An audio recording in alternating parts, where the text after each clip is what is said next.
বাইম মাছের সাথে ছোট ছোট লাল আলু আর বেশি করে পেঁয়াজ দিয়ে রান্না করেছি।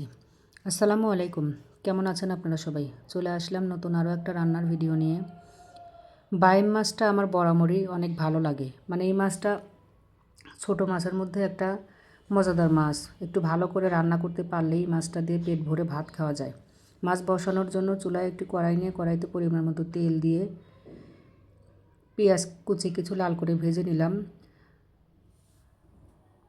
এখন পরিমাণ মতো পানি দিয়ে নিচ্ছি। মশলা কষানোর জন্য দিয়ে দিলাম কাঁচামরিচ ফালি করে রাখা, স্বাদ মতো লবণ, হলুদের গুঁড়া, মরিচের গুঁড়া, ধনিয়ার গুঁড়া, জিরা আর পেঁয়াজ বেটে রাখা। আমি সবসময় কাঁচামরিচের পরিমাণটা একটু তরকারিতে বেশি দিই, মরিচের গুঁড়া একটু কম খাই আমরা।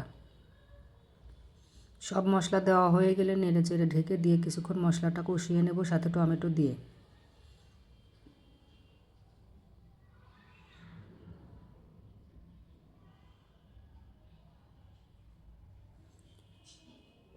মশলাটা সময় নিয়ে কষানো হয়ে গেলে এখন মাছগুলো আর কেটে রাখা আলুগুলো দিয়ে নিচ্ছি।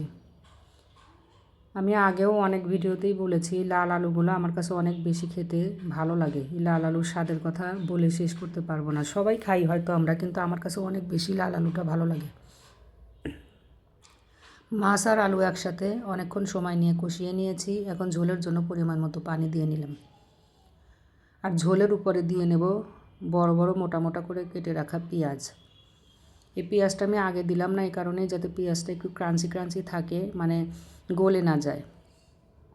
এখন ঢেকে দিয়ে বেশ খানিকটা সময় নিয়ে রান্না করলাম।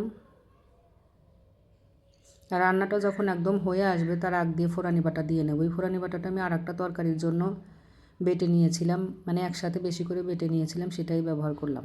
আর সব শেষে দিয়ে দিলাম ধনিয়া পাতা কুচি। ব্যাস আর কিছুই লাগবে না। এই তরকারিটা অসাধারণ টেস্টের হয়, বাইম মাছের এই তরকারিটা।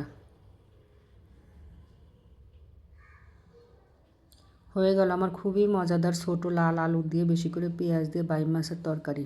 আল্লাহ হাফেজ।